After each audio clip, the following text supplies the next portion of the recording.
Então, essa nossa aula de hoje terá 2 momentos, tá? O primeiro momento, então, eu vou dar a parte de micro-organismos para vocês, as principais microbiotas que estão envolvidas no ambiente cérvico-vaginal. Depois a gente mostra para vocês um pouquinho das estruturas em que visualizamos comumente nesse preventivo de Papa Nicolau. Beleza? Então, vamos começar?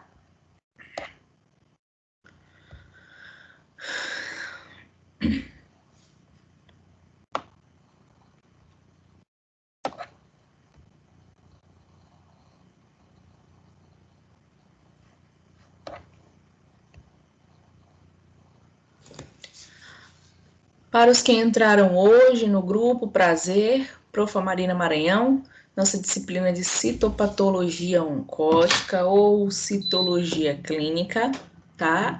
Aqui isso eu falo no ambiente geral para todos vocês, tá? Aqui a gente vê esse ambiente cérvico-vaginal como uma naturalidade, tá?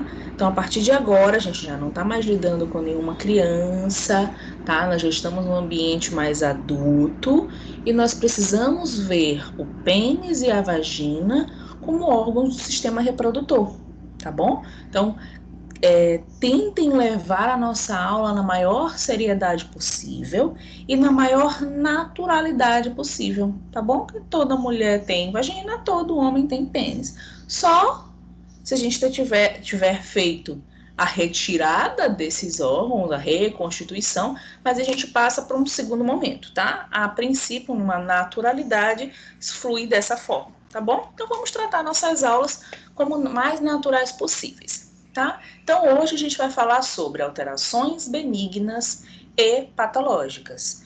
Quando a gente fala de alterações benignas, nós vamos tratar principalmente e primariamente dos micro-organismos que estão envolvidos a essa cavidade vaginal, beleza? Então, quando a gente fala de alterações benignas, nós podemos falar que o quê? Elas consistem na resposta dos tecidos às lesões induzidas por diversos tipos de agentes, e aí quando nós falamos de agentes, nós falamos de micro-organismos, tá? Seja Gardnerella, seja Trichomonas, seja herpes, seja o HPV, tá? Por traumas. Quando nós falamos de traumas, nós falamos diretamente pênis, vagina, tá? O ato sexual em si, nós já até falamos nas aulas anteriores, eles causam microlesões naquela cavidade vaginal, tá bom? Dependendo da forma como foi tida esse sexo, essa atividade sexual, ela pode sim levar a traumas, tá? Há variações extremas de temperatura, tá? Deixa eu só adicionar aqui os outros colegas.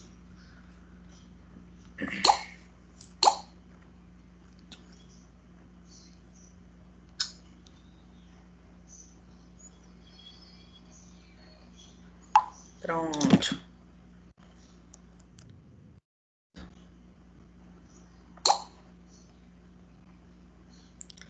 Quando nós falamos de variações extremas de temperatura, principalmente em altas temperaturas, tá? Quando você faz com que a tua cavidade vaginal entre em contato com altas temperaturas, podendo ali modificar ou destruir esse epitélio vaginal, tá bom?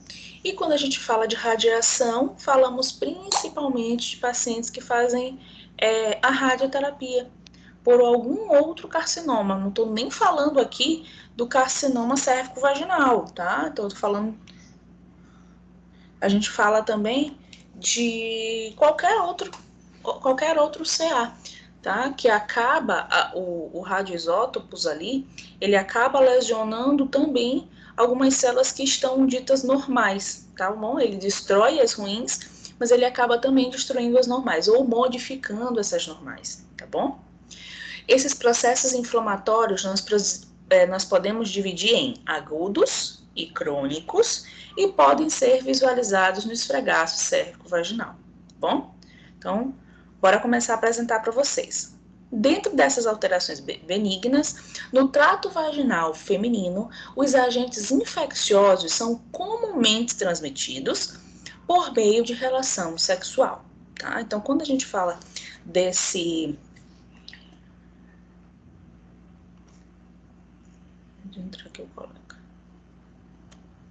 Pronto.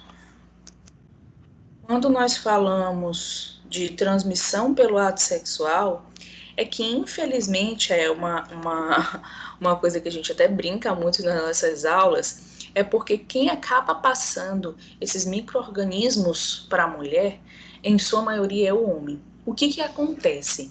Esses micro-organismos, na maioria das vezes, eles ficam quietinhos lá, incubados no pênis do homem. Com ele, na maioria das vezes, não acontece nada.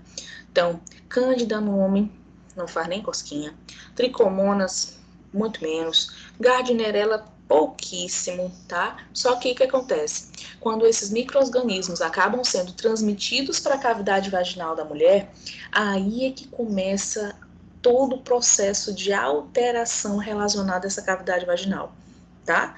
E aí também, quando a gente fala, lembramos diretamente do herpes e do HPV, dos vírus, porque eles sim é que estão relacionados diretamente à atividade sexual, tá?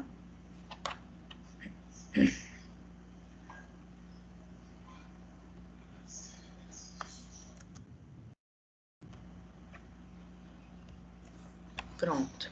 Daí, essas reações inflamatórias, elas são visualizadas no esfregaço por um exsudato inflamatório. Gravem essa palavrinha bem aqui, exsudato inflamatório, constituído por leucócitos, macrófagos, restos celulares oriundos de necrose celular. Então, essa palavrinha bem que eu acabei de falar para vocês, exsudato inflamatório está relacionado diretamente às alterações inflamatórias que nós iremos falar hoje para vocês, tá? Bem, uma delas é justamente esse exsudato inflamatório. Então, como é que a gente visualiza esse exsudato inflamatório na lâmina do paciente? Você vai observar muito resto de célula, ó. Aqui era uma célula em que você percebe que o citoplasma dela foi perdido e que o núcleo dela está aqui, ó, abundantezinho. A princípio, ele lembra muito o núcleo de uma célula intermediária, mas e aí, cadê o citoplasma, tá? Dessa célula? Não tem. Aqui você visualiza também muito leucócito, ó. Muito leucócito, bem aqui é um leucócito, isso é um leucócito, isso bem aqui são leucócitos. Vocês conseguem observar também no fundo dessa lâmina, essa parte assim, ó, toda que tá meio cinzentinha aqui, ó, isso tudo é resto celular, tá? E micro-organismo que está aqui ó, relacionado, tá? Então aqui você vê algumas discarioses, algumas modificações nessas células, oriundas aqui principalmente por conta de radioterapia, tá? Que acabou modificando também essas células que eram normais. Então, esse exsudato inflamatório, como é que eu visualizo um exsudato inflamatório? Naquele pedaço ali da lâmina, você vai visualizar muito leucócito, muitos macrófagos, tá? Porque a gente está pensando ali já no tecido, tá? Você vai visualizar ele, vai visualizar muito resto de célula por conta dessa necrose celular, ok? Exsudato inflamatório é uma das principais alterações inflamatórias que nós iremos tratar hoje, ok? Bom, essas alterações inflamatórias nós subdividimos, lá na frente, lá atrás eles falaram que a gente tem, dividir em dois grupos, né? Agudas e crônicas. Porém, a gente subdivide essas alterações inflamatórias em 4 grupos, tá? Processo inflamatório agudo ou de evolução rápida, processo inflamatório subagudo, processo inflamatório crônico ou de evolução lenta e processo inflamatório granulomatoso.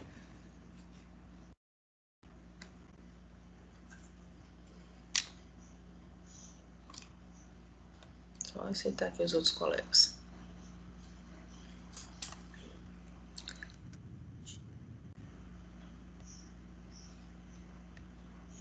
Então, essas alterações inflamatórias nós dividimos em 4 grupos, mais uma vez.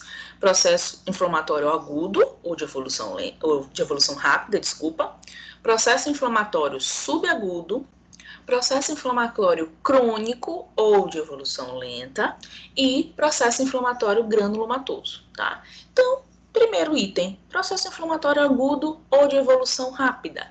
Ele tem duração de poucos dias, esse exudato inflamatório, lá na lâmina, tem duração de poucos dias, e induz necrose com destruição tecidual. Isso que é óbvio, gente.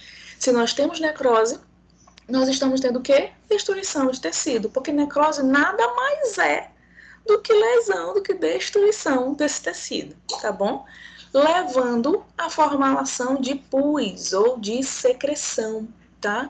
Então, a secreção nada mais é do que leucócitos e restos celulares ali aglomerados, tá? Então, isso está envolvido ao processo inflamatório agudo ou de evolução rápida, tá? Ele tem duração de poucos dias, essa inflamação, induz necrose com destruição tecidual, levando à formação de secreção, tá? Segundo item, processo inflamatório subagudo, tá? Então, ele tem uma duração um pouquinho maior do que a do agudo, tá? Uma destruição tecidual menor, então esse exudato inflamatório que você vai visualizar, ele é bem menor, bem mais discreto, tá? Porém, a gente já visualiza a presença de leucócitos polimorfonucleares ali naquele exudato inflamatório, tá?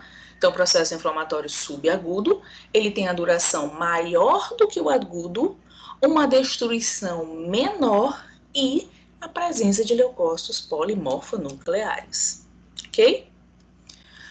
Terceiro tópico, processo inflamatório crônico ou de evolução lenta, tá? Então, esse aí a gente já está falando de um estadiamento bem mais acentuado, bem mais demorado, bem mais longínquo, tá? A duração ele pode levar meses, tendo por característica a presença do agente lesivo, tá? Então, o que acontece ali? Aquele micro-organismo que causou aquela lesão continua ali por bastante tempo, tá? Ele persiste, aquele agente lesivo ali. Então, processo inflamatório crônico ou de evolução lenta, a duração ele pode levar meses, tendo por principal característica a presença persistente do agente lesivo, tá? Processo inflamatório granulomatoso, ele é de evolução lenta, associada a alguns agentes específicos. Então, quando é que nós temos o processo inflamatório granulomatoso? Principalmente na presença de um micro-organismo chamado Mycobacterium tuberculosis, tá? E possui uma reação vaginal um pouco mais rara, tá? Então, o processo inflamatório granulomatoso, ele é de evolução lenta, associada a alguns agentes específicos, dentre eles o Mycobacterium tuberculosis, ok? Esse daqui é o que a gente menos trata na rotina laboratorial, porque ele está envolvido principalmente alguns pacientes que já são imunodeprimidos, tá? Por exemplo, pacientes que são soropositivos, pacientes que têm sífilis, tá? São pacientes que já têm uma imunidade debilitada e aí associada à presença nesse exemplo, o Mycobacterium tuberculosis, a alteração inflamatória ela tende a persistir por muito mais tempo, formando como se fossem processos de grânulozinhos mesmo no exudato inflamatório dele, tá bom? Tranquilo por enquanto? Vamos falar então especificamente dessas alterações inflamatórias. Que tipos de alterações inflamatórias são essas que nós temos? A principal e mais comum alteração inflamatória que nós temos é o dobramento de borda, tá? A gente vai falar muito dela semana que vem, o dobramento de borda, tá? Por quê? Porque toda mulher em vida sexual ativa, por mais que ela tenha cumprido o período de parada, que é de 48 a 72 horas sem ter tido atividade sexual, ele sempre vem aparecer esse dobramento de borda, tá? Puxa, não tinha alguém querendo entrar? Ah, tá aqui.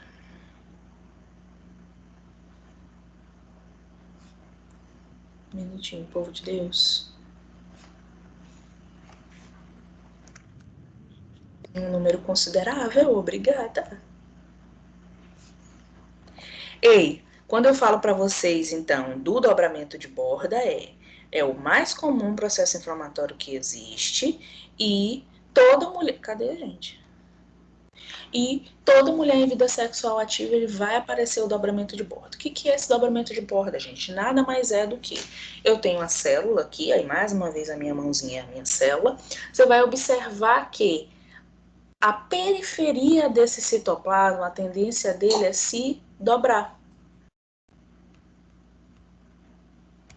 Ô, gente.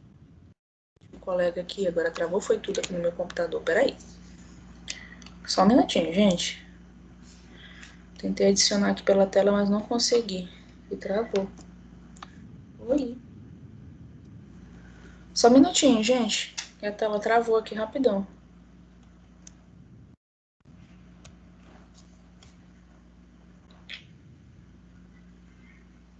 Professora. Oi. A senhora pode continuar enquanto o computador aguarda aquele tempozinho para ele se restabelecer. Pronto. Consegui. Né? Deixa eu aproveitar que eu parei aqui. Deixa só eu ligar o meu carregador aqui rapidão. Aproveitar que eu já parei. É por isso que eu sempre espero um tempinho antes de começar a aula para não ter que ficar parando, porque é muito ruim. Tem dia que eu consigo entrar direto logo pelo computador e pelo celular. Daí hoje eu não consegui entrar. Então eu acabo tendo que ficar parando. E aí eu vou pros puxões de orelha. Bora entrar todo mundo na hora, mas não atrapalhar quem já chegou antes. Então bora lá, vamos voltar. Então, de novo, dobramento de borda. Então, dobramento de borda nada mais é do que a periferia desse citoplasma começa a se dobrar todinha, tá? Por que ela se dobra, gente? É meramente...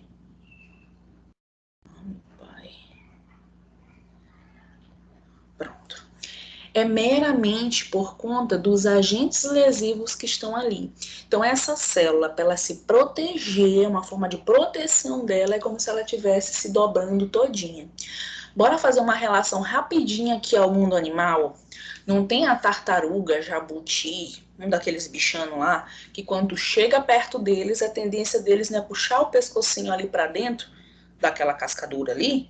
A mesma coisa é a célula, tá? A forma dela de se proteger, tá? Contra esse agente lesivo, é justamente dobrar o seu citoplasma todinho, tá?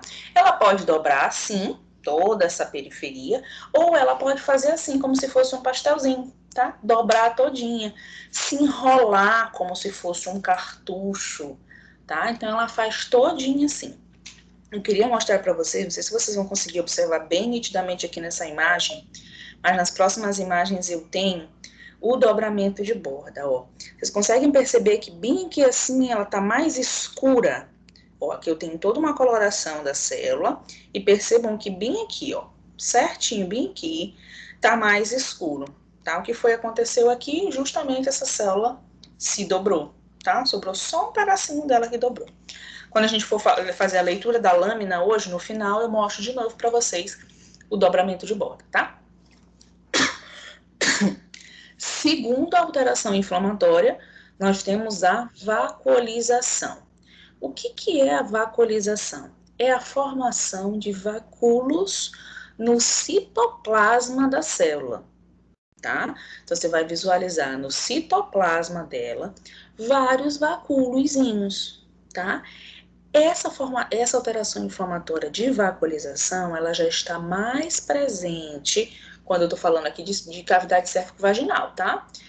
Está mais presente nas alterações drásticas e bruscas de pH, tá? Então, a mulher fez uma higienização um pouco mais acentuada, ela fez uso, por exemplo, de desodorante vaginal, que a gente hoje em dia está, infelizmente, tá a coisa mais comum que existe, é borrifar desodorantes que eles dizem que é específico para a vagina, tá? Então, fazem com que a gente tenha a modificação brusca desse pH, então essas células sentem e acaba tendo essa formação de vacúolos, para que essa célula não venha a ter a sua autodestruição, ela acaba formando esses vacúolos no citoplasma, tá? Então, essa vacuolização hoje, ela está envolvida principalmente a mudanças bruscas de pH.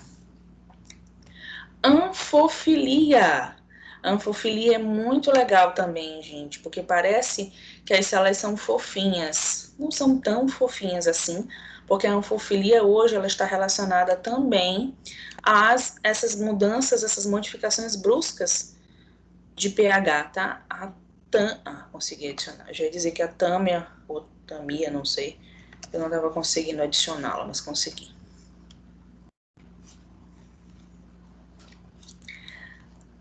O que é a anfofilia, o terceiro processo inflamatório que a gente está falando aqui? A anfofilia é quando a célula possui a capacidade de se corar nos corantes ácidos e básicos ao mesmo tempo, tá? Então, anfofilia é quando a célula consegue se corar, ela tem a afinidade pelos dois corantes, ácidos e básicos. Então, ela fica, de um lado, ela fica lilazinha e do outro lado, ela fica rosa. Então, ela fica eosinofílica e basofílica ao mesmo tempo. Então, ela pode ficar assim, metade, metade, ou ela pode ficar cima, baixo, cima uma cor, baixo outra cor, ou ela pode ficar dentro, ao redor do do núcleo uma cor e por fora ela está de outra cor, tá? Vocês vão também visualizar a anfofilia muito perfeitamente nas nossas aulas práticas, tá bom? Exudato inflamatório foi o que a gente acabou de falar para vocês, e esse aqui é um lindo exudato inflamatório, tá até mais bonito do que aquele outro, tá?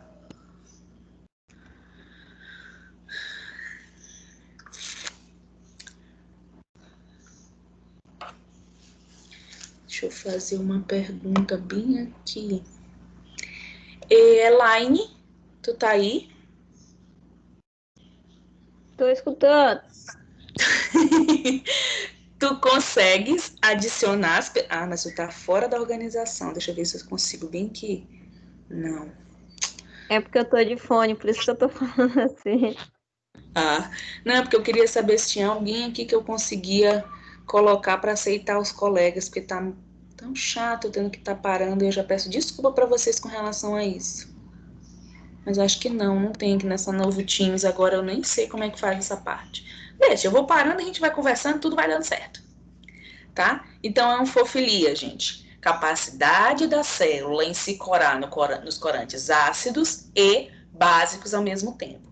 Com relação ou por conta dessa afinidade por esses dois tipos de corante, faz com que essa célula ela fique de duas colorações ao mesmo tempo, tá bom? Então pode ficar de um lado a outro, como eu falei, de cima a baixo, ou dentro uma coloração, fora essa outra coloração. Olha bem aqui, ó, tá parecendo uma anfofilia, tá?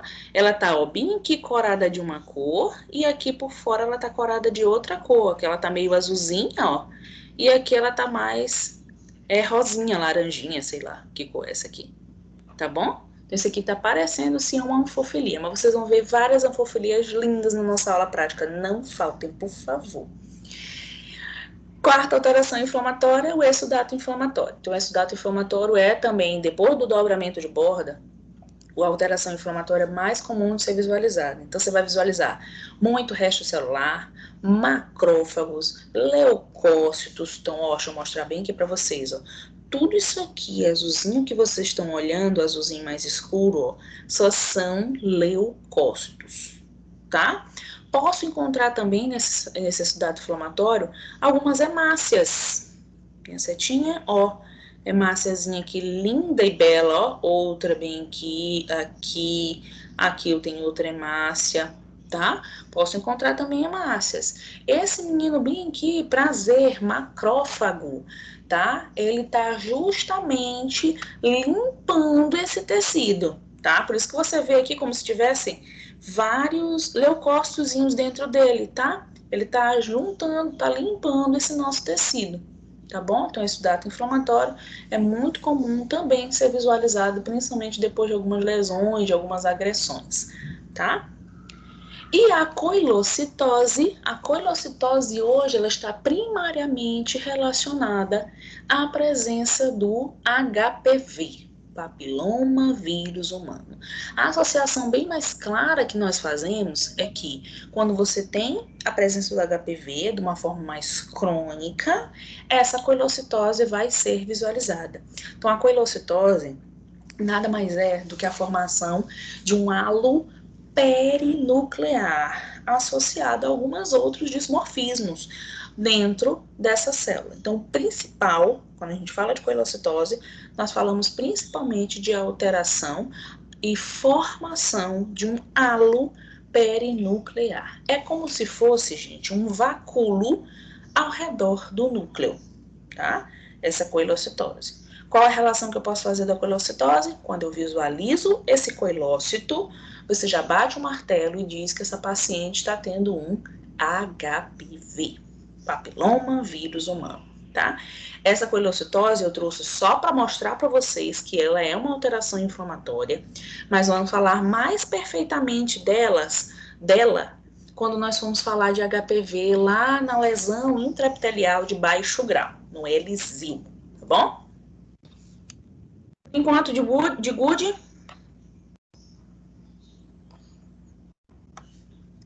nenhum trauma, bora continuar.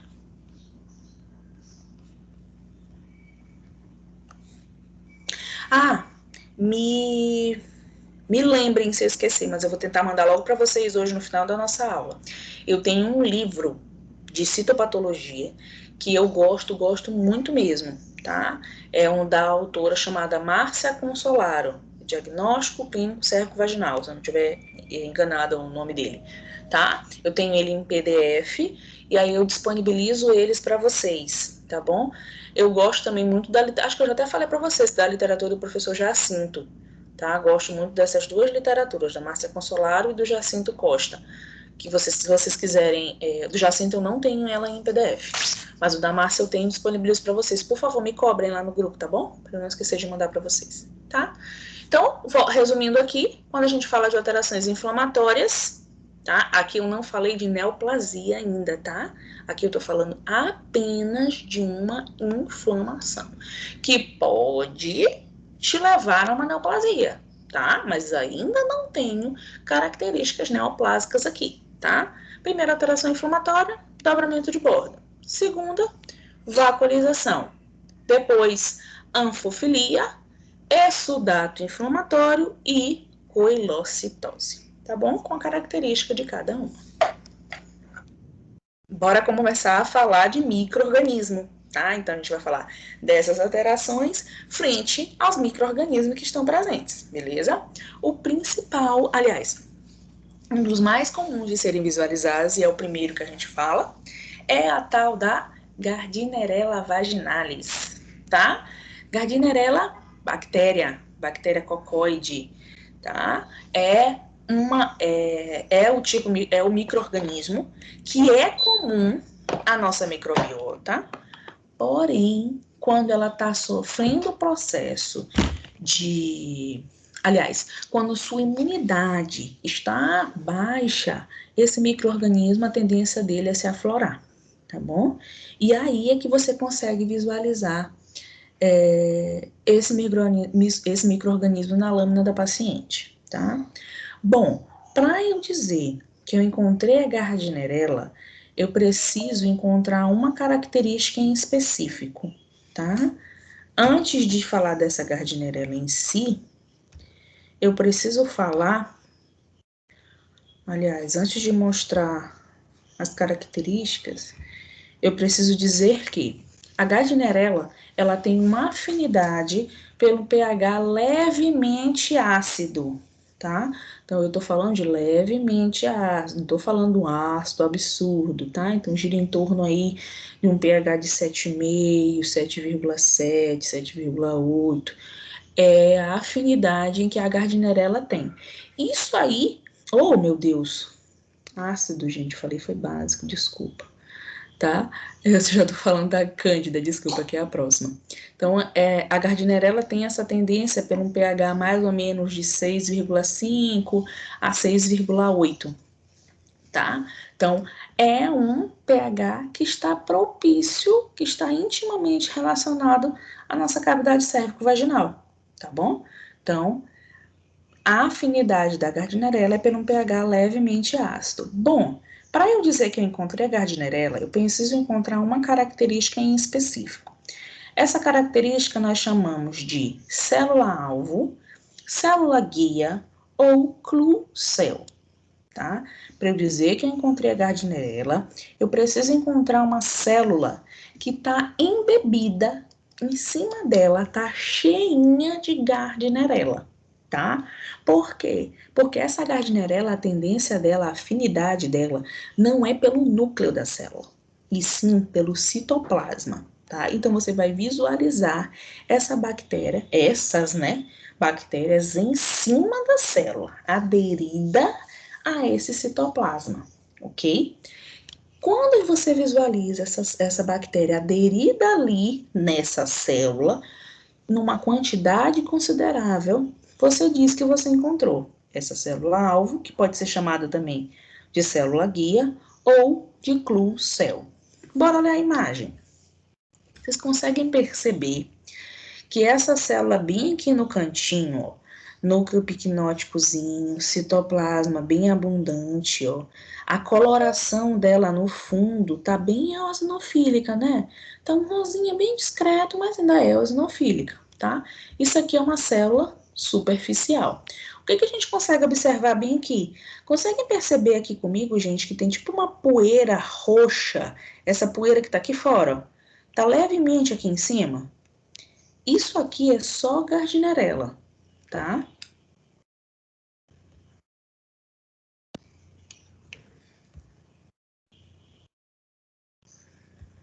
Tem hora que fica tão difícil de adicionar.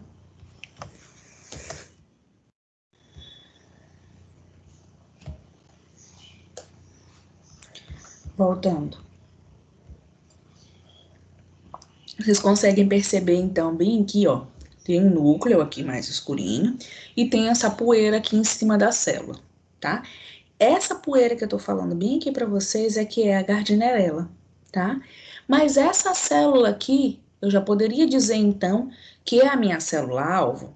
Não, tá? Por conta da quantidade de Gardnerella que tá muito pouquinho em cima dela, tá?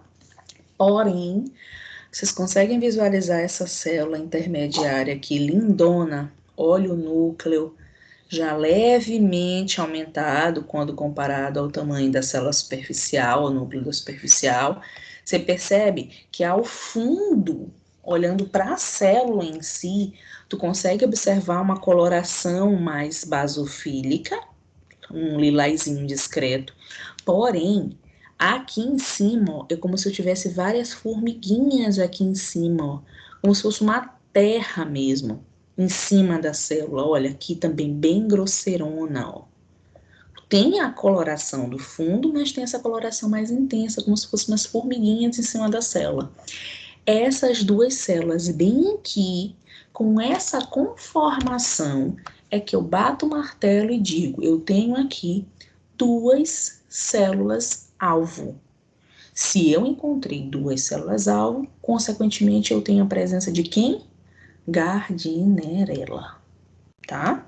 Então, para eu dizer, para eu fechar o diagnóstico da paciente com Gardnerella, tá? Eu preciso encontrar essa célula com essa característica. Aí vamos lá. Profa, eu vou encontrar apenas, aliás, basta eu encontrar apenas uma célula com essa característica? Gente, quando a paciente está com a Gardnerella, com esse quantitativo, você nunca vai visualizar apenas uma célula. Você vai visualizar pelo menos um grupamento de células cheio de Gardnerella dessa forma, tá bom? Ah, a patologia que está envolvida a Gardnerella, tá? Nós chamamos de vaginose bacteriana, tá? Então, quando você escutar esse termo, vaginose bacteriana, está relacionado à presença da Gardnerella, ok? Dúvidas? Então, ó, Gardnerella tem afinidade pelo pH levemente ácido, patologia envolvida a Gardnerella, vaginose bacteriana, preciso encontrar uma célula com a Gardnerella cheinha, aderida nesse citoplasma. Essa célula nós chamamos de célula-alvo, célula-guia ou clue cell, ok? Próxima, Cândida. Cândida, gente, é a causadora da candidíase. E Cândida é um micro-organismo danadinho e comunzaço, tá? Comum principalmente em qual fase da vida da mulher? Quem me ajuda? Bora conversar comigo para não me sentir só. Alguém tem ideia? Como professor, pode repetir? Quando é comum, qual a fase da vida da mulher que é comum visualizar a candidíase? Infelizmente é comum. Quando ela está próxima de menstruar, professor? Também nós temos uma paciente em específico. Alguém aqui é mãe? Eu sou. Não teve nadinha Professora, durante a tua geralmente na gestação? gestação, sempre, assim, não é todas as mães, mas tem algumas que aderem à candidíase. Acabam Correto. pegando. Infelizmente.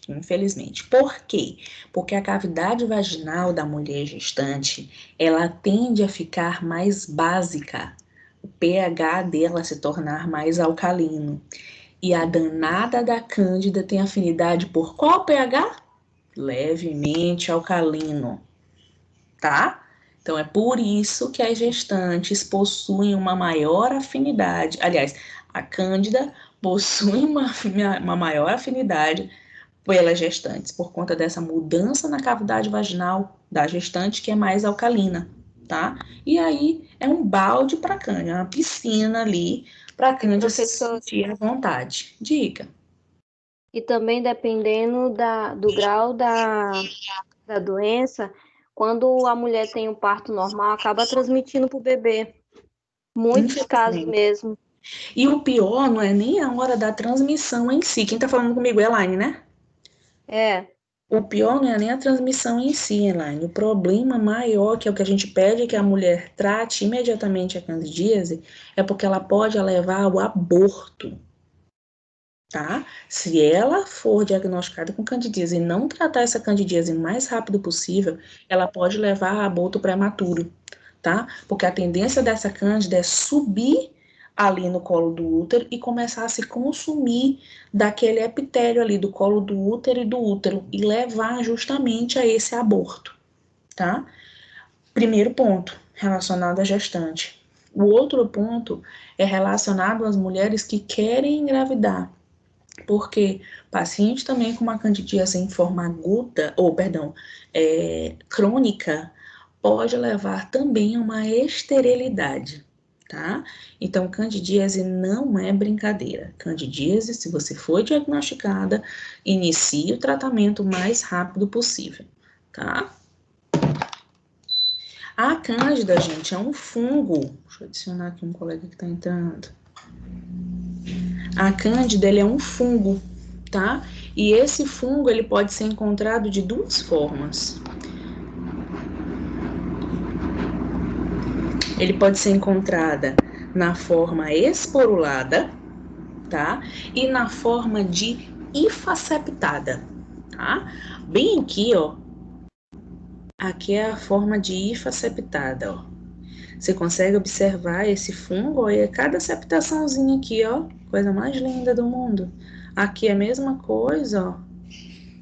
Olha ela aqui como tá lindona essa septação aqui. Ó, só quebra aqui, ó.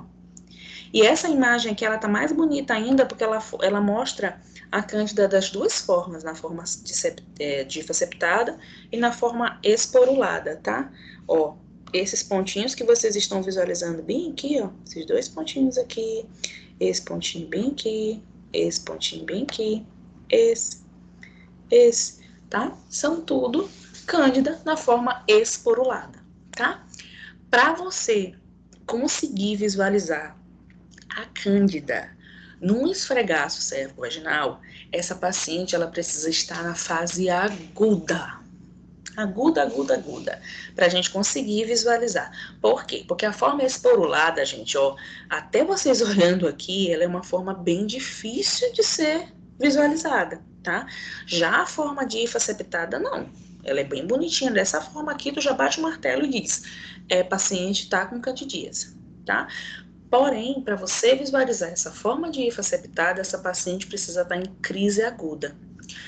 O que acontece e que infelizmente acaba complicando o nosso diagnóstico na citologia. A maioria das vezes a paciente vai no médico, já faz o uso do antifúngico e depois é que ela vai coletar o preventivo. Aí o que foi que aconteceu? Chega lá na hora do preventivo, a gente não consegue mais visualizar nada, porque ela já está fazendo o uso do medicamento, tá? E aí o que aconteceu? Quando tu vai lá pro preventivo da paciente, não conseguiu visualizar nada. Olhou cocos, bacilos curtos, lactobacilos, mas não conseguiu visualizar a cândida. Mas aí ela diz, poxa, mas eu tinha toda a característica, cheiro, o odor, a secreção, né? Porque a candidíase ela é muito semelhante à secreção de leite, como se fosse leite talhado, tá? Aquela secreção mais esbranquiçada, parecendo um leite talhado, tá? E aí ela disse que ela estava com toda a característica de uma candidíase, mas aí chega o preventivo na hora e não dá o resultado. A culpa é do citologista? Não. A culpa foi, infelizmente, dela, ou do médico, de sei lá quem, que acabou fazendo com que ela tomasse a medicação antes, fizesse a medicação antes, para depois ela fazer o preventivo. Tá bom? Então é muito complicado hoje a gente fechar o diagnóstico de candidíase por conta disso. Já tô aceitando vocês. E às vezes, professora, quando a paciente vai buscar algum tipo de tratamento, já está bem avançado, chegando quase como a candidíase e a sífilis, não está bem avançado. Pois é, e hoje a sífilis ela é um problema absurdo hoje, a sífilis, principalmente para as gestantes, tá? A gestante hoje que ela tem sífilis, tanto que é pedido nos 3 trimestres, o médico pede o exame de sífilis para paciente, para ver como é que tá, né? E a carga desse micro-organismo, desse micro-organismo no organismo da paciente, para saber se ela está com chance de transmitir ou não pro bebê na hora do parto. E a cândida também, infelizmente, tá? A sífilis a gente não fala tanto aqui porque ela não é visível na cavidade vaginal como a gente visualiza a cândida, tá bom? Então, cândida, Professora, Fala. Professora, eu trabalho em farmácia e vai muitas mulheres, tá ouvindo? Tô escutando. E vai muitas mulheres lá na farmácia, né, pedir orientação para poder comprar um medicamento, né? E geralmente elas falam dos sintomas, né? E dizem e falam muito sobre esse mau cheiro, né? Esse odorzinho, essa secreção. Aí eu lhe pergunto, qual seria o nosso procedimento mais correto? Orientar ela a procurar um médico ou passar um creme vaginal, porque a gente tem um pouco do conhecimento, né, dos que se faz tratamento, né? Qual seria a nossa posição mais correta? Pois é, o mais correto, o mais correto nesse caso é falar para que ela procure um médico que faça o preventivo dela, para aí depois ela fazer o uso da medicação. Acontece o quê? Se essa paciente ela não for do ambiente particular, ela não vai conseguir essa consulta tão rápida. Então, quem depende do SUS aí sabe o quanto é difícil a gente conseguir um ginecologista hoje. Tu marca hoje para ser consultada mês que vem, enquanto tem sorte, tá? E aí, infelizmente, quem estava falando comigo, Assunção, né? Sim. E aí, infelizmente, Assunção, acaba que a gente acaba disponibilizando esse medicamento para essa paciente como uma forma de atenuar. Porque, olha, na época que eu fazia coleta de preventivo, as mulheres reclamavam muito. Já tinha, assim, paciente que chegava já não aguentando mais de tanta coceira, de tanta dor, né? Porque isso compromete em tudo. Compromete a micção da paciente, porque a mesma até urinar, ela sente muita dor na cavidade vaginal. Compromete o ato sexual, né? Porque aquela paciente está com aquela secreção, ela não vai querer fazer relação sexual, ou quando ela faz a relação sexual, dói, porque aquela cavidade vaginal dela está extremamente inflamada, então ela acaba fazendo uso do medicamento. Esse não é o certo. Esse não é o certo. Porém, na nossa rotina, a gente acaba fazendo isso, infelizmente, para meio que salvaguardar aquela paciente, tá? Agora, se eu pudesse te dar uma recomendação, encaminha essa paciente para um médico, e já que tu não quer perder aquela cliente, olha, quando tu acabar com tua consulta, fizer esse preventivo, volta aqui, que eu te auxilio, que eu tenho medicamento, aí tu faz toda aquela tua propaganda relacionada à tua farmácia, tá bom? Mas o certo passa pelo médico, faz o preventivo, faz a cultura e depois volta para nós farmacêuticos encaminharmos o medicamento dessa paciente, beleza? Pois é, professora, você acabou respondendo, né, a segunda pergunta que eu ia lhe fazer, que geralmente elas dizem isso, sobre essa consulta demorada, então elas não podem ficar nesse sofrimento, e é a pura verdade mesmo. Gente, hoje eu dou graças a Deus que hoje eu tenho plano de saúde, mas eu me lembro também, e eu era muito Caxias, por mais que eu não tivesse o plano de saúde, mas eu era muito Caxias de fazer o meu preventivo todos os anos. Então eu já sabia, exemplo, eu fazia todo mês de agosto, né? Eu já sabia então que a partir de junho eu já tinha que começar a ir atrás para ver se eu já conseguia até agosto realizar esse preventivo. Fora que tem muita mulher que relata, infelizmente, né, que relata que faz o preventivo e não consegue ter o retorno desse resultado. Quando não, ele demora tanto que essa paciente acaba esquecendo de pegar esse resultado. Então, gente, infelizmente, eu repasso para vocês essa informação, né, porque isso é o certo, mas a gente sabe como é que é o nosso sistema de saúde. Ele é maravilhoso, isso a gente não pode questionar, tá? O SUS, ele não tem nada semelhante no mundo, tá? Porém, ele ainda é mal gerido. Esse que é o problema, é a gestão do Sistema Único de Saúde. Mas não vamos entrar nesse mérito, não, porque senão a gente vai longe. Professora, uma das situações também é de tanto automedicação que as pacientes vão fazendo, o fungo acaba adquirindo uma imunidade. Uma vez eu estava... Fala. Assim, o meu ginecologista que eu consulto, o doutor Rabelo, ele é muito cri-cri, né? Aí sempre quando ele vai consultar, mesmo que a pessoa não tenha nada, ele vai explicando tudo. Aí eu, não, você já explicou. Ele, não, mas a gente tem que explicar para alertar. Às vezes a pessoa sente uma coisa, vai na farmácia, compra um antifungo, tipo fluconazol. Fluconazol. Aquilo acaba adquirindo, a bactéria acaba adquirindo imunidade. Quando você tiver realmente problema, ele não vai fazer mais efeito em você, não. Aí é isso que acontece muitas vezes. Essa automedicação acaba prejudicando até as próprias mulheres.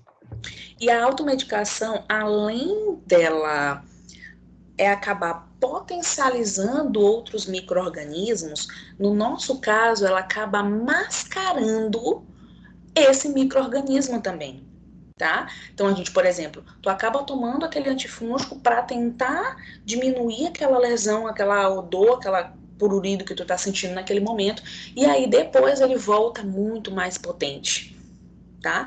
E ao ponto de, naquele momento que tu estás fazendo a coleta do preventivo dele, ele ficar mascarado, que a gente chama de período de janela imunológica, tá? Onde você não consegue visualizar aquele micro-organismo ali. Aí é que é complicado. Beleza? Mas vocês estão certinhas, garota. Obrigada pela participação de vocês, chuchucas. Eu tenho lâmina, viu? De Cândida. 2 lâminas lindas, lindas, lindas que vocês vão visualizar lá. tanto na forma de esporos quanto na forma de hifas-septates. Eu só tô deixando gostinho pra gente ir pra nossa aula prática, né? Eu sou dessas. Terceiro micro-organismo, Trichomonas vaginalis. Também extremamente comum, tá? Mas quando a gente fala de Trichomonas vaginalis, eu falei de Gardnerella, que é uma bactéria, falei de Cândida, que é um fungo, agora nós estamos falando de um parasita. E ele é um parasita extracelular. Como assim? A tricomona, gente, você não vai visualizar ela dentro da célula ou em cima dessa célula. Não, você vai visualizar ela próximas às células. Porque a tricomona, gente, ela não tem afinidade direta pela célula, e sim pelo tecido. Daí, isso eu tenho certeza que vocês já visualizaram por aí. Uma mulher que ela está aqui, quietinha, paradinha, aí do nada ela começa, pensa em minhas mãos como as pernas da mulher, tá? Ela começa a roçar a perninha uma na outra. Sabe o que é isso? É só a tricomonas, né? Porque você nunca vai encontrar um parasita apenas, você vai encontrar vários.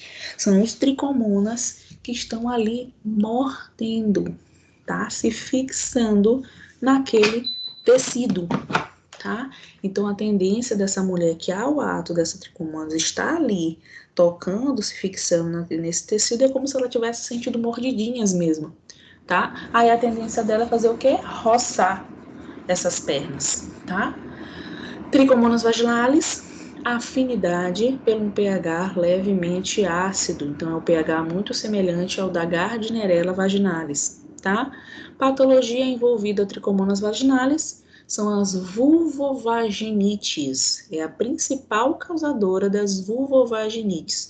Quando a gente fala de vulvovaginite, eu tô falando de vulva, que é essa porção externa da vagina, e esse vaginite vem inflamação de vulva, parte externa, e da vagina, parte interna, tá? Então, a tricomonas, ela gosta tanto da porção aqui externa, de fora, quanto da porção interna, tá?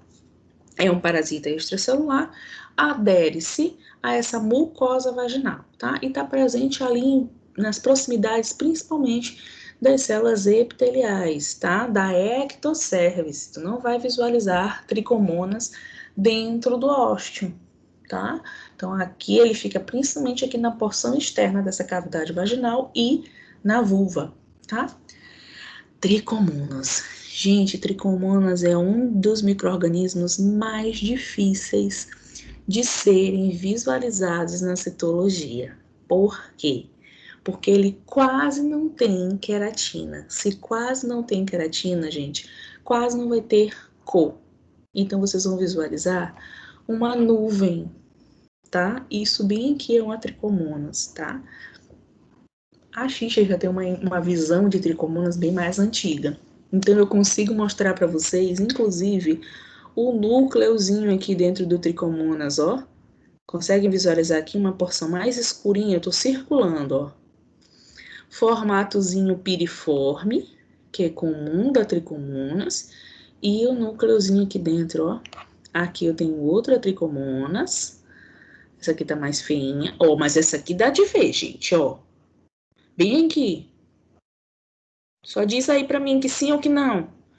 Visualizando o núcleo bem aqui. Ouve? Sim, Graças a Deus.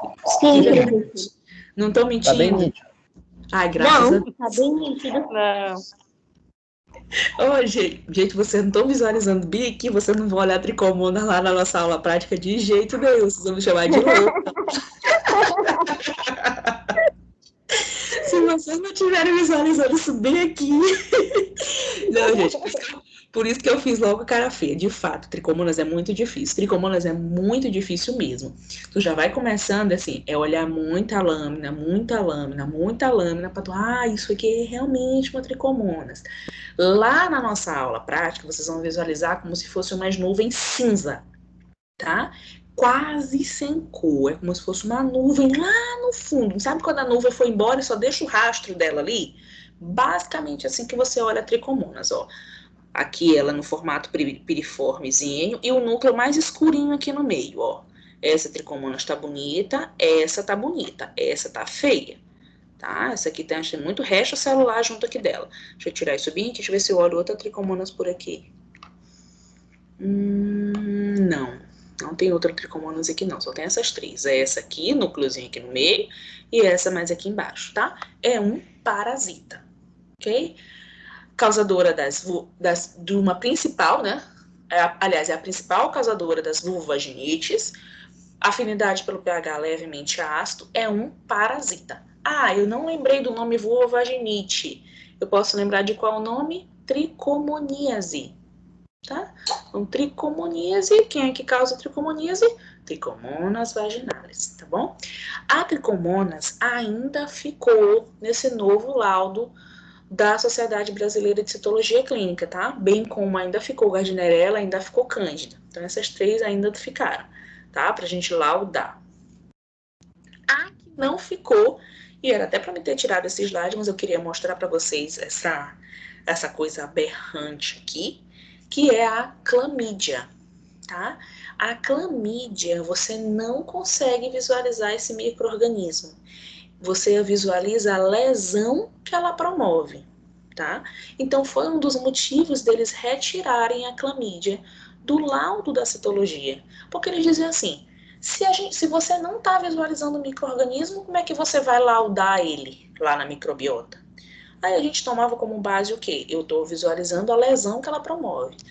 Porém, para você visualizar a célula, porque isso aqui é uma célula, tá? Para você visualizar essa célula dessa forma como está aqui, essa clamídia, esse grau, tem que estar muito alto. O paciente tem que estar em fase com a clamídia já há muito tempo, tá?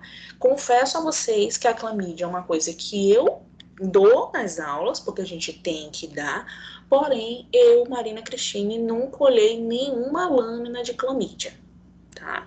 É muito difícil de ser visualizado nos preventivos à clamídia, tá? Então, geralmente, a clamídia fica lá para a galera da microbiologia mesmo. Aí lá, fazendo esfregaço com a coloração adequada, tudinho perfeitozinho, as colorações específicas de Gram, aí é que você consegue visualizar a clamídia. Assim como o micoplasma e ureaplasma. Então, eu particularmente não achei muito ruim não deles retirarem a clamídia do nosso laudo, tá? Porque já está puxando também muito da atribuição do microbiologista para o nosso lado, tá bom? Então, a clamídia, ele afeta tanto as células glandulares quanto as células metaplásicas, e o que você visualiza? Essa vacuolização rendilhada difusa, isso aqui para eles, é uma vacuolização rendilhada difusa e uma inclusão eosinofílica nessa célula. Porém, como eu acabei de falar para vocês, para a gente visualizar isso aqui, o paciente tem que estar com essa clamídia há muito tempo em seu organismo, para que esse micro-organismo comece a lesionar essa célula e formar justamente essas duas estruturas, tá? Essa vaporização rendilhada difusa e essa inclusão eosinofílica. Professora vai cobrar clamídia na nossa prova? Não. Não vou cobrar clamídia porque eu tomo com base o que a Sociedade Brasileira de Citologia Clínica está preconizando. Então, até semestre passado eu cobrava clamídia. A partir de agora eu já não cobro mais, porque já não é mais atribuição do citologista. Tá bom? Agora vamos entrar no campo dos vírus, tá? Esses vírus, agora, gente, eu preciso... Aliás, esse micro-organismo precisa adentrar a célula. O vírus, ele não possui sobrevida se ele estiver fora da célula. Ele precisa estar dentro da célula. Mais especificamente no núcleo da célula, tá? Que é ali onde a gente tem uma riqueza de DNA, onde esse vírus consegue ter a sua replicação de uma forma positiva para ele, tá? Então, o primeiro vírus que nós vamos tratar é o herpes vírus, tá? O herpes vírus, ele tem afinidade pelas células escamosas imaturas. Quando nós falamos de células escamosas imaturas, nós falamos de quais células? Pergunta? Quando nós falamos de células imaturas, nós falamos de quais células? Superficiais, né, professor? Nós falamos de quais células? imaturas. Mais uma chance. Intermediárias. Subbasais. Parabasais. Para- Superficial e intermediária, crianças, é célula madura, tá? Quando a gente fala de célula imatura, nós falamos das parabasais e das basais, beleza? O que esse vírus causa? Ele causa citomegalia e cariomegalia. Então, ele faz modificação no núcleo e modificação no citoplasma. Modifica a célula por completo, tá? Então, o herpevírus tem uma afinidade direta pelo núcleo, porém, ela pode também se acoplar ao citoplasma, tá? Causando citomegalia e cariomegalia, tá? Então, isso aqui, gente, ó, só são células profundas que estão sofrendo lesão, alteração pelo herpes vírus. Vocês conseguem perceber aqui que não tem nenhuma célula com um núcleo igual a outra? Tudo aqui, ó, núcleozinho diferente, tudo isso aqui, ó, núcleo. Então, a gente tem 6 células aqui, todas elas com modificação no núcleo. Quem é que faz isso? O vírus. Célula normal não tem capacidade de fazer isso com seu núcleo, tá? Quem faz essa alteração grosseira é vírus, tá? Causando, então, cariomegalia. E olha esse citoplasma, como se estivesse formando um vacúolozão ao redor do núcleo, tá? Deixando essa membrana citoplasmática muito mais visível, como se quisesse mesmo espocar essa célula, tá? Então, isso aqui é uma característica do herpes vírus. Além do que, eles dizem que o vírus deixa a célula com aspecto de vidro fosco, tá? Como se tivesse embaçada aquela célula.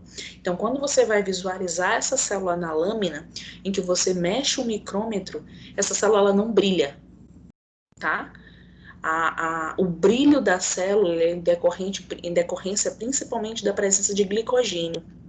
Então, essa célula ela é pobríssima em glicogênio. Então, tu vai perceber que essa célula, mesmo você mexendo o micrômetro para tentar ela brilhar, ela fica numa forma que eles caracterizam de vidro fosco, ela opaca, tá bom? Esse núcleo, então, ele fica de vários tamanhos e formas que a gente chama de dismorfismo nuclear, ok?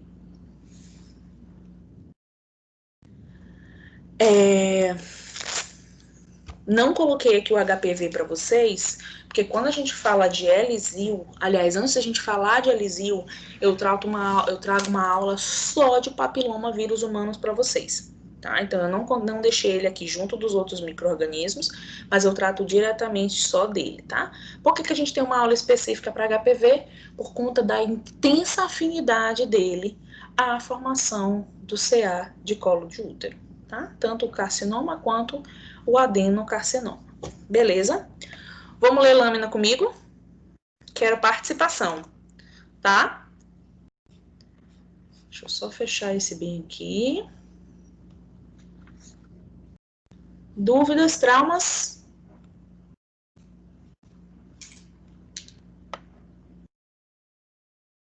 Cadê? Tá aqui. Revisão de lâmina.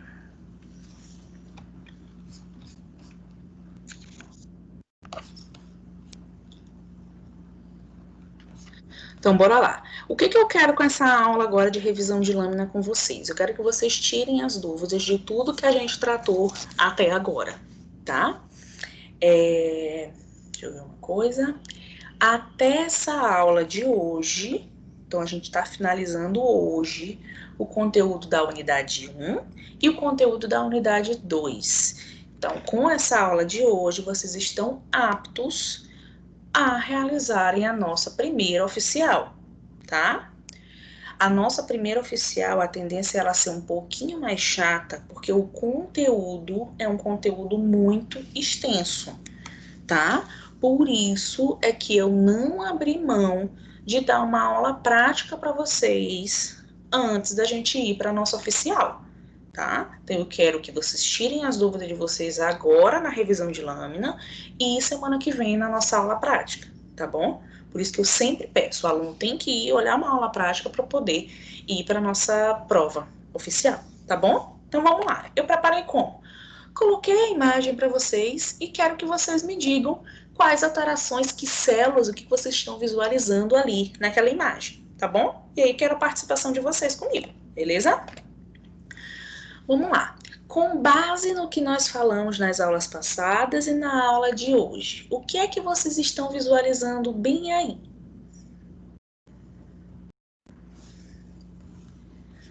Vou ajudar vocês. Que célula é essa? Olha para o núcleo, olha para o citoplasma, olha para a cor do citoplasma. Que célula é essa?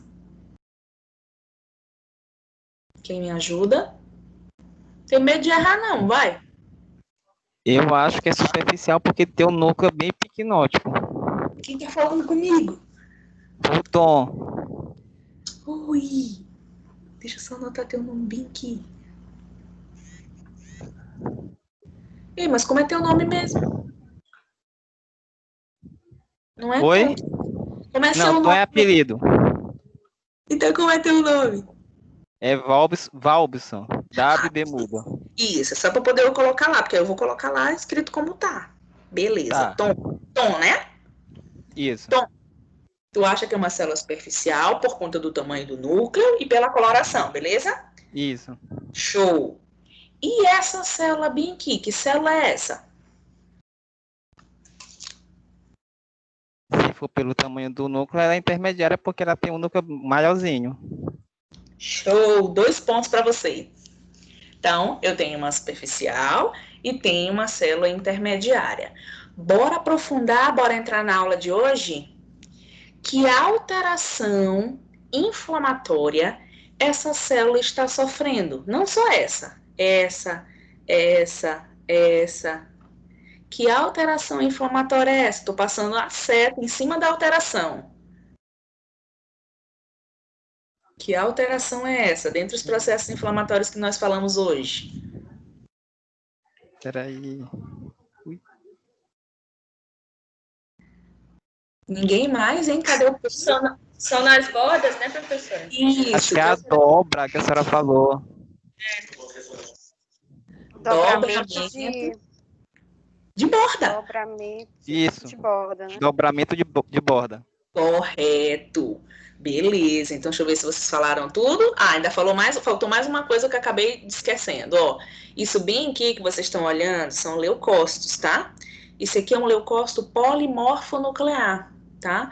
Por que a senhora está dizendo que ele é um polimorfo? Olha as segmentaçõezinhas, ó. 1, 2, 3 segmentações. Vocês já tiveram imunemato? Acho que sim, né? Ótimo. Então, vocês já visualizaram lá um neutrófilo, um eosinófilo, né? Viram lá as segmentações. Tenho certeza que bem perfeitamente, ó. Então, aqui, ó, isso aqui é um leucócito, tá bom? Polimorfo. Esse bem aqui é um leucócito mononuclear. Ele só possui um núcleo, tá? Então, aqui eu tenho células superficiais, acabei esquecendo de colocar a intermediária aqui, ó, mas vocês apontaram ela lindamente para mim. Intermediária, processo inflamatório, dobramento de borda, ó. Aquela tá igualzinho eu mostrei ainda agora para vocês, ó, que dobrou mesmo só a periferiazinha da célula, tá? Bem bonitona mesmo aqui. Show de bola. Quem falou comigo foi o Tom e foi a Elaine, não foi? É, professora. Nhô. Pois, para me diferenciar, é só prestar atenção no tamanho do núcleo, né? Correto. Tá bom. Beleza.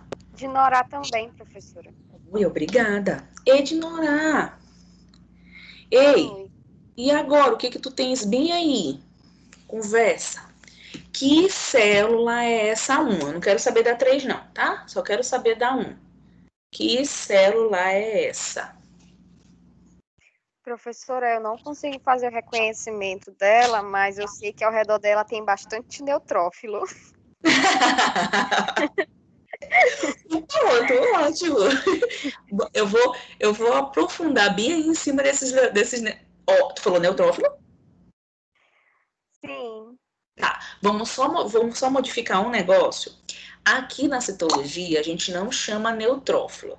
Aqui a gente só divide em 2 grupos. Leucócitos mononuclear e leucócitos polimorfonuclear. Acredito que vocês aprenderam lá em imunemato que a gente subdivide isso aqui. Os mononucleares, nós temos monócito e linfócito, correto? Mononuclear.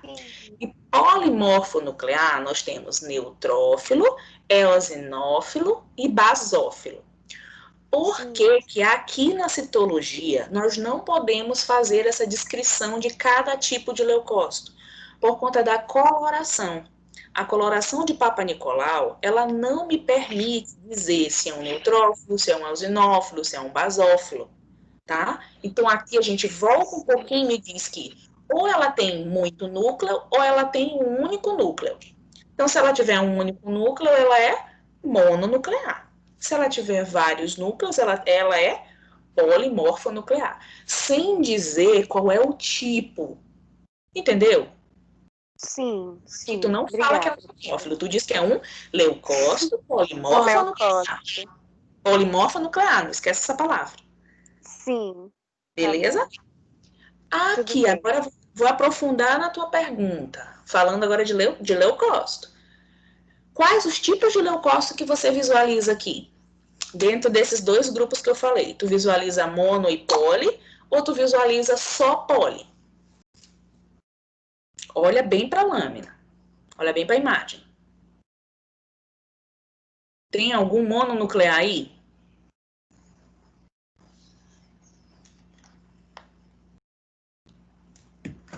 Essa pergunta é só para ignorar, não. Os polimorfos nucleares. Olha um mono bem aqui, ó.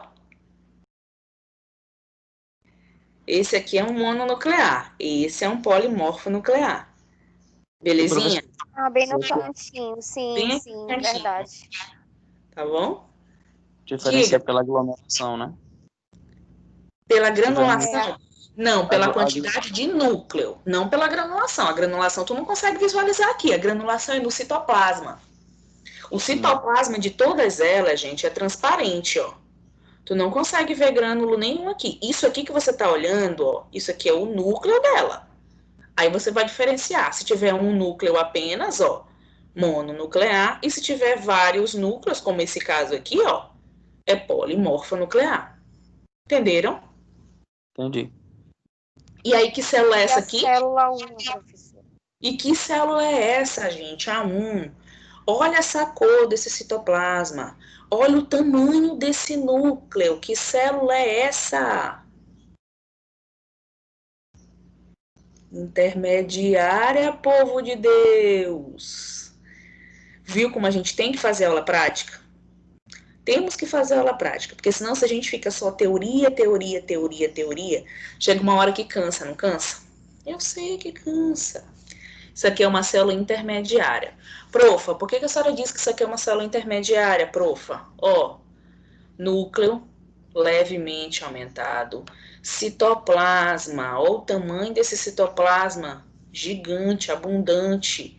Olha a coloração desse citoplasma, basofílico ou cianofílico, tá? Isso aqui é uma célula intermediária, isso aqui também é uma intermediária, isso aqui também é uma intermediária, tá bom? Então aqui eu tenho células intermediárias.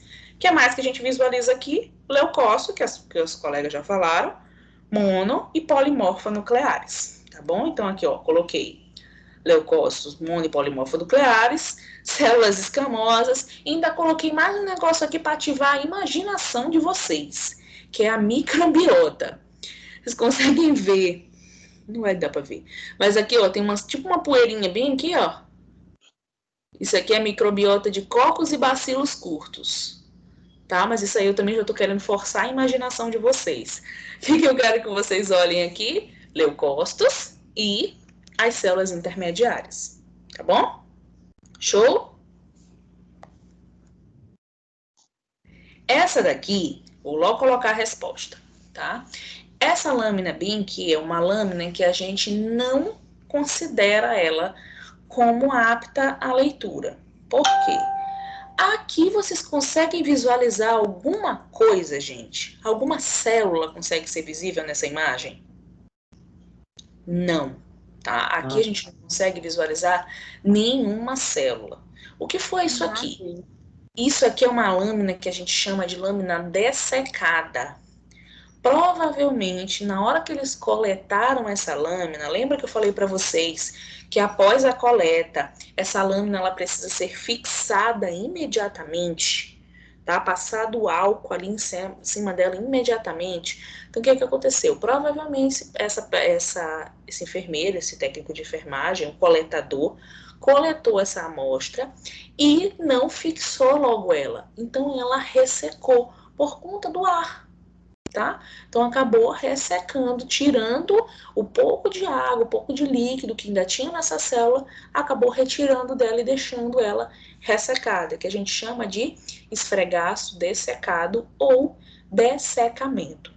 A amostra, se a lâmina da paciente tiver toda dessa forma, gente, você não tem como ler essa lâmina. Então você diz que esse esfregaço ele é insatisfatório. Não libera resultado para essa paciente. Aliás, você até libera o resultado, mas você diz lá, como laudo dela, você coloca amostra dissecada, esfregaço insatisfatório. Favor, repetir coleta para um laudo posterior. Porque isso aí não teve laudo nenhum para paciente, né? Não tem como tu dizer alguma coisa daqui. Entenderam? Posso colocar isso no resultado do paciente? Pode. Aliás, como laudo dele? Pode, não como resultado. Você coloca lá na observação, tá bom? Que células são essas? Diante dos nossos estudos da aula passada, que vocês visualizam aí. Tem várias coisinhas legais de serem visualizadas. O que é isso aqui? Elaine, Tom, Dinorá, quem mais tá aí para conversar comigo? Que isso? Que isso? São os leucócitos mononucleares e polimorfonucleares. Correto. Agora vamos largar leucócito e vamos para a célula. Que célula é essa? Coração. Não complica minha mente. Colunar? Não. A colunar ela é de um formato diferente. Mas está bem pertinho das colunares. Que células são essas?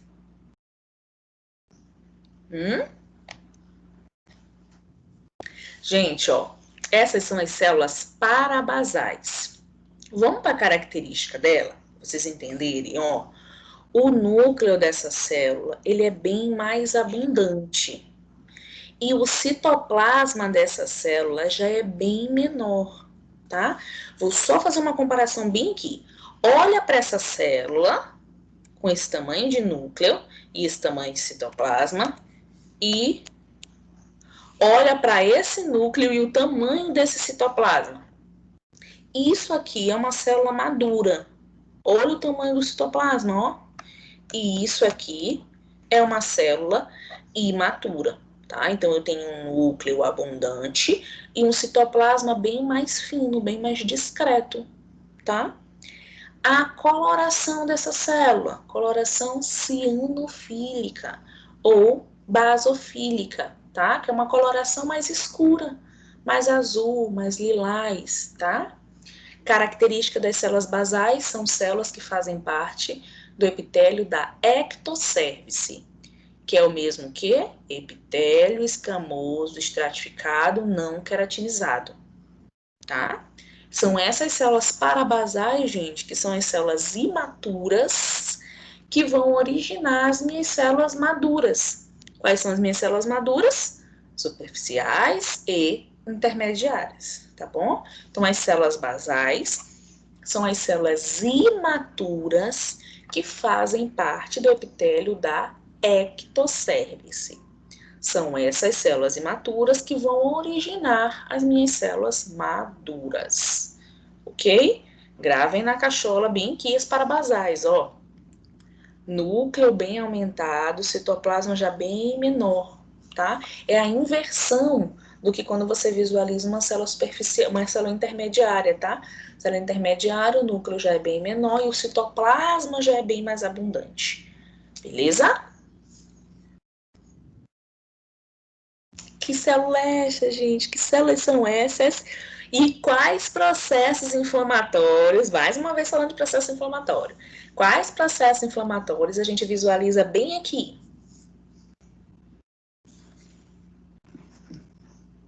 Bora, povo de Deus, converse comigo. Ninguém quer conversar comigo?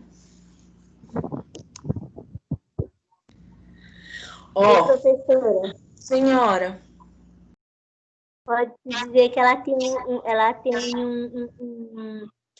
um núcleo, né, bem aumentado, e ela tem umas dobrinhas também, no caso. correto. E que dobrinha é essa? O que a gente chama essa dobrinha? Como é que é o nome dessa dobrinha mais bonitinha?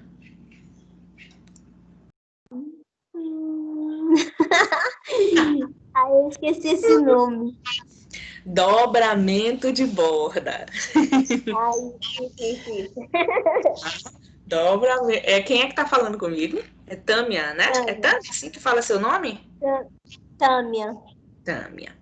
Tá, Tâmia. Tá? É justamente o dobramento de borda, tá, Tâmia, que a gente estava falando ainda agora. Então, aqui a gente tem, ó, levemente dobradinho aqui, ó. Aqui também um pouquinho, aqui outro pouquinho. Mas o outro processo inflamatório mais bonitinho, que é bem mais visível aqui, gente, é a anfofilia, tá? Acho que era o terceiro processo inflamatório que eu falei lá, tá? Que é aquele processo inflamatório que a célula tem a capacidade, tem afinidade pelos dois corantes, corante ácido e básico. Então, ela se cora nas duas cores, ó. Você consegue perceber que aqui ela tá mais azulzinha e aqui ela tá mais rosinha, tá? Então, ele tá corado aqui pelo corante basofílico e o corante eosinofílico, tá? Então, a afinidade pelos dois corantes, ela fica bonitinha desse jeito. Ó, ela aqui de novo, ó.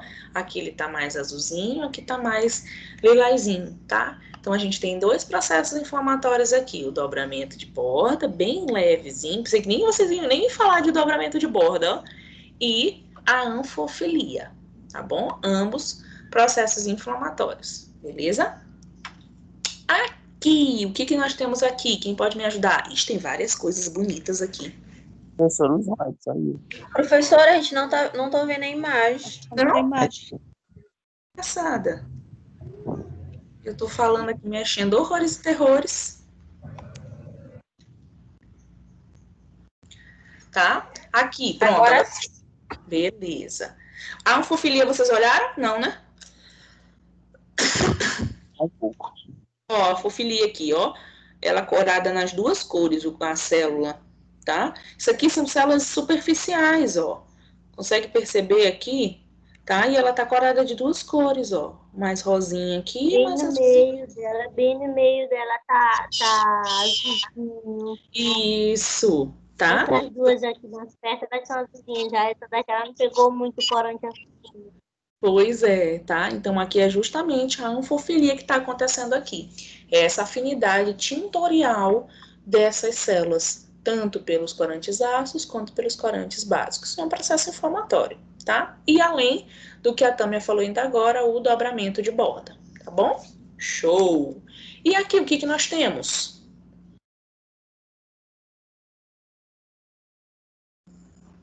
Cadê a louca por leucócitos? Cadê Dinorá? Dinorá? Cadê você? Já Cadê localizei eles. Desculpa a brincadeira, Dinorá. Tá tudo bem. Então aqui O nós temos... polimorfo nuclear vem ali. Correto. Tem alguns mononucleares. Tem a Também. célula com dobramento de borda também. Muito bem. Eu acho que é isso que eu tô vendo. Tá aqui. O que mais? Não entendi? Alguém falou que eu não entendi. Eu tô dizendo que eu já ia falar, né, de novo com o dobramento de bordas. Ah, tá? E além disso, gente, vocês conseguem ver esses tracinhos aqui, ó. Esses tracinhos? Aham. Os tracinhos Sim, bem sim, aqui, sim. gente, são os lactobacilos. Gente, essa lâmina, ela tá muito legal, ó. Porque eu tenho a célula, eu tenho os leucócitos lindos, eu tenho os lactobacilos, que são esses tracinhos maiores bem aqui, tá? Eu tenho esporos de fungos, que são esses mais rosinhas que vocês estão... Me seta aqui. Esses rosinhas bem aqui que vocês estão olhando, ó. Isso aqui são Aham. esporos de fungos, ó. Isso aqui é cândida, tá? E tem um negócio que eu pensei que vocês iam olhar de cara aqui, ó. Sabe quem é esse menino bem aqui? Tá bem. É um menino que não era para estar aparecendo aqui. O espermatozoide, né? É um espermatozoide, tá? É um Ah, Professora, saliente. nem observou. É um Mas tão saliente escondido mesmo. que não era para estar aparecendo aqui. Por que, gente, que o espermatozoide não era para estar aparecendo aqui? porque a paciente deveria ter obedecido o tempo, né? É, Mas ela não conseguiu. mas ela não foi forte. E aí, a prova disso é justamente a gente visualizar o danadinho do espermatozoide. Gente, já teve vários casos, gente, que a paciente ela acaba mentindo na hora da anamnese. E aí a recepcionista pergunta assim: você respeitou o período de parada? Ela diz: sim. Aí, quando vai para lá para o citologista olhar, ele olha a lâmina da paciente cheinha de espermatozoide. Aí a gente sabe que ela não respeitou o período de parada, tá? Então, nesses casos, eu sou cruel. Eu taco lá a visualização de espermatozoide. Que é para essa paciente ela saber que ela precisaria sim ter respeitado o período de parada. Tá bom, gente? Por que que a gente precisa respeitar o período de parada? Por conta do processo inflamatório natural que ocorre por conta da penetração, tá? Então ela precisa sim esperar, segurar, ter força para não ter o ato sexual e não vir a deixar essa cavidade vaginal dela inflamada, tá bom? Então aqui a gente tem, ó, Professora, fala. fiquei com uma dúvida aqui. O que nós estamos vendo na lâmina são os flagelos ou são partes de outras... Peraí, deixa eu deixar minha seta aqui. Isso aqui que vocês estão olhando? Isso? Isso, esses tracinhos perto do espermatozoide são os flagelos dele? Isso, bem aqui dele é a caudazinha, que a gente pode chamar também de flagelo, tá? Esse bem aqui. Esse aqui é só lactobacilos. Tudo esses tracinhos que você tá olhando aqui, ó, é só lactobacilos. Isso aqui é a cabeça do espermatozoide, bem aqui é a peça intermediária, e aqui, até mais ou menos aqui assim, é a cauda dele, tá? Então, Sim, isso aqui na hora que a senhora colocou a lâmina do tricomonas, estava visível os flagelos dele também? Eu não consegui visualizar. Não tava. Do tricomonas? Não. Sim. É porque na literatura ele tem um formatozinho mais achatadinho, uma e um flagelo. Isso, e aí eu não consegui visualizar esse formato mais comum da literatura. Deixa eu só adicionar o colega aqui. Não, a gente quase não visualiza o flagelo do tricomonas. Sabe quando é que você consegue visualizar o flagelo do tricomonas? É quando ele está na lâmina de urinálise. Aí na lâmina de urinálise, tu vai olhar ele assim, ó, nadando lá na urina, e aí você consegue visualizar esse flagelo. Mas na citologia não, foi até uma coisa que eu realmente esqueci de falar para vocês na hora. A gente não visualiza o flagelo do tricomonas, não. De jeito nenhum, tá? Deixa para visualizar lá na lâmina de urina. E aí, se vocês tiverem sorte na época do estágio de vocês, vocês vão olhar a tricomonas. Eu olhei no meu estágio, e a última vez que eu olhei a tricomonas na lâmina de urinários foi quando eu estava trabalhando no laboratório. Aí um colega lá... Eu olhei um dia desse, professora.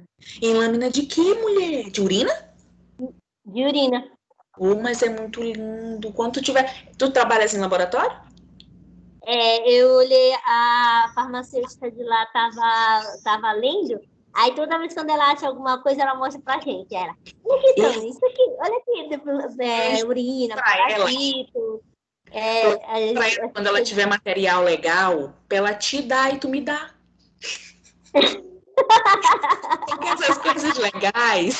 Porque essas coisas legais a gente leva pros meninos no estágio.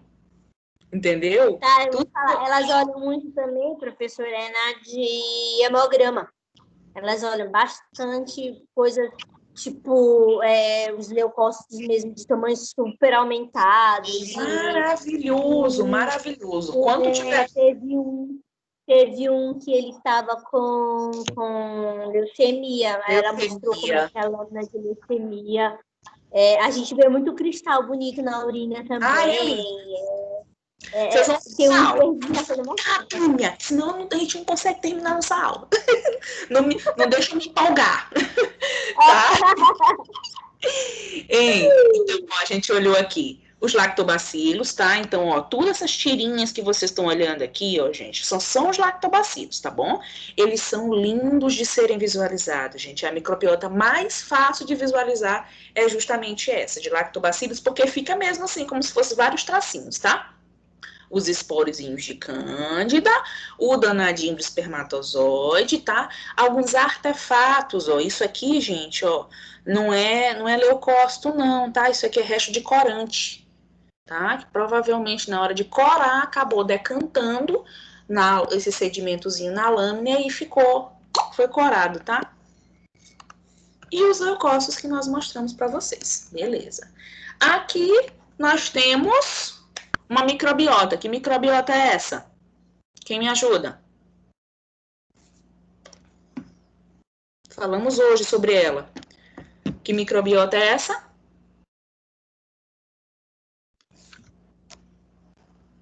Pode falar. Você que abriu o microfone. Sei que alguém abriu o microfone. Quem foi? Vocês são chatos. Gardnerella, gente. Tá? Olha aqui, ó. Vamos lá, vamos fazer a comparação. Isso aqui é uma célula normal, ó, com o citoplasmazinho. Isso aqui é uma intermediária, tá? Com o citoplasma dela quase transparentezinho. E olha isso aqui. Isso aqui é uma célula cheia de Gardnerella, gente, ó. Que parece como se fosse formiguinhas em cima dessa célula, ó. Vários granulozinhos. Isso aqui é só Gardnerella. E aí vem aquele negócio, prof, eu só vou encontrar uma célula? Não, tá? Vai sempre encontrar mais de uma célula, tá? Lindona. Isso aqui é a Gardnerella, causadora da vaginose bacteriana. O que mais que a gente visualiza? Ó, muito leucócito, ó, tá? E algumas outras células escamosas, beleza? Então, isso aqui é Gardnerella, ok? O que a gente visualiza aqui? Alguns leucócitos mono e polimorfonucleares, tá? Essas células escamosazinhas. E aqui a gente tem a tal da tricomonas, tá? Aqui a tricomonas ficou bem mais corada, tá? Acho que provavelmente eles deixaram mais tempo na coloração. E ela ficou bem assim, roxinha. Tricomonas nunca cora dessa cor, tá? Isso aqui foi um excesso de coloração mesmo, tá?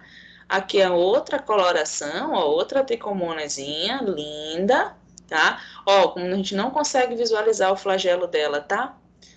Não consegue, de jeito nenhum. Mas o formatozinho mais piriformezinho, bem mais característico de uma tricomonazinha, tá?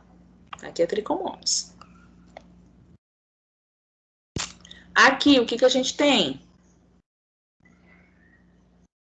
Um negócio aqui lindão, ó. O que é isso aqui? O que é isso aqui? E esse grandão aqui, fazendo septação, ó. Uma septação bem aqui, outra aqui, outra aqui, outra aqui, outra aqui. Que bicho é esse? Que monstro é esse? Ah, mas eu queria estar na aula presencial com você. Eu acho que é Cândida, professora. Cândida. Falou aí comigo. Mais uma moça. Stephanie. Oi, Stephanie, tudo bem? Tudo bem, professora? E quem foi o rapaz que falou comigo? Foi o Tom, o Valbson. Tudo bem? Já anotei seu nome. Ah, Ei, fala.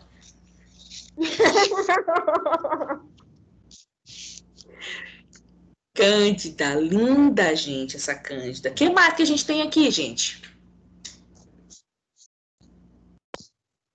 Além da Cândida. Professora, essas duas bem aqui assim do canto que tá em cima da rosinha. É a rosinha e a outra. Ela não é, ela tá parecendo assim a que a senhora passou agora, a Gardnerella, ela tá bem grandona. Não, aqui não tem gardnerella, não. Aqui, tá. ó, isso aqui é um Essas duas, leucócito. isso. Isso, bem aqui. Essa daí. Isso é um leucócito polimorfo, ó. 1, 2, 3 segmentações, ó. Leucócito, tá? A gardnerella é isso aqui, pretinho, ó. Essas formiguinhas aqui em cima, ó. Todo esse monte de pontinho aqui, ó. Isso aqui é gardnerella, tá? Isso aqui é leucócito, tá bom? Então, o que mais que a gente tem aqui?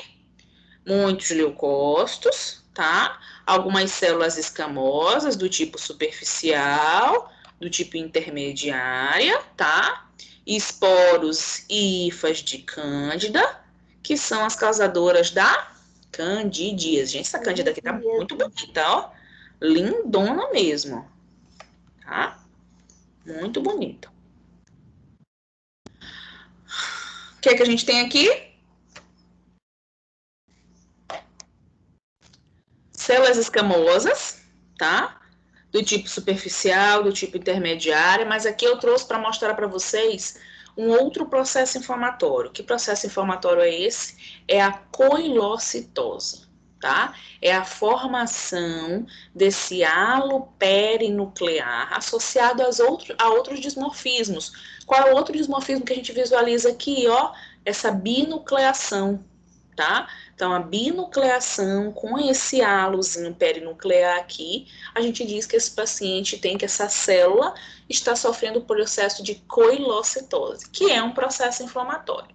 Porém, a coilocitose hoje ela está relacionada diretamente ao HPV, papiloma vírus humano, e associada também a já uma lesão de baixo grau, que é o ELISIO. Tá? Gravem essa palavrinha aqui que a gente vai falar lá na unidade 3 sobre ela novamente, tá? Então, o que eu quis visualizar aqui, mostrar aqui para vocês um outro processo inflamatório que é a coilocitose. Quem faz esse vacúolozinho, esse halo, é o HPV. É como se ele quisesse, gente, destruir o citoplasma da célula, tá? Porque para ele, quanto menos coisas tiver ali trabalhando em conjunto, quanto menos coisa, melhor para ele, porque ele consegue ter a atuação direta no seu núcleo, tá? Então ele começa a expulsar esse citoplasma dessa célula, tá bom? Formando esse professora, esses dois que estão juntinhos que querem expulsar, no caso, é? Justamente, isso aqui, na verdade, quem fez essa binucleação aqui é o vírus que está dentro da célula, dentro do núcleo. Então, ele faz o quê? Ele começa a ter o processo dele de replicação. Então, nessa replicação, você vai olhar... Minha seta, cadê? Você vai visualizar a formação desses dois núcleos. Esse vírus que está dentro dessa célula faz com que comece a expulsar esse citoplasma. Então, a forma de expulsar esse citoplasma é justamente abrindo, formando um vacúolo ao redor desse núcleo para expulsar mesmo o citoplasma.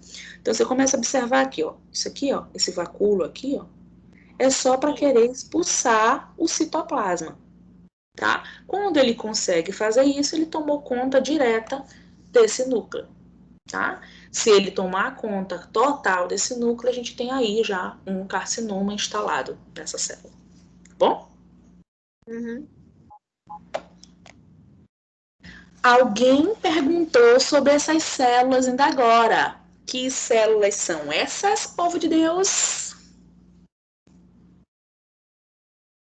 Bem no comecinho alguém falou sobre elas. Queria falar célula basal, parabasal, e acabou falando o nome dessas células bem aí. Que células são essas, gente? Epitélio Parabasal? colunar. Epitélio o quê? Colunar. Correto. Quem tá falando comigo? Elaine. Oi, Elaine. E epitélio colunar, show de bola. Característica, olha aqui, ó. O núcleo marginalizado, ó. O núcleo mais na periferia. O citoplasma na outra extremidade, tá? Elaine e os meninos em geral, vocês vão conseguir visualizar nessa célula em específico, bem aqui, os flagelos dela. Toda essa nuvenzinha que a gente está olhando bem aqui, ó, é o flagelo dessa célula. Quando você olha o flagelo da célula, meu irmão, isso é característica de normalidade perfeita nesse epitélio, tá? Então, essa cavidade vaginal dessa mulher está íntegra, está intacta, está perfeita, normal, tá bom? Essas células fazem parte de qual epitélio? Colunar ou glandular, mas tem um outro nome que a gente fala também, epitélio da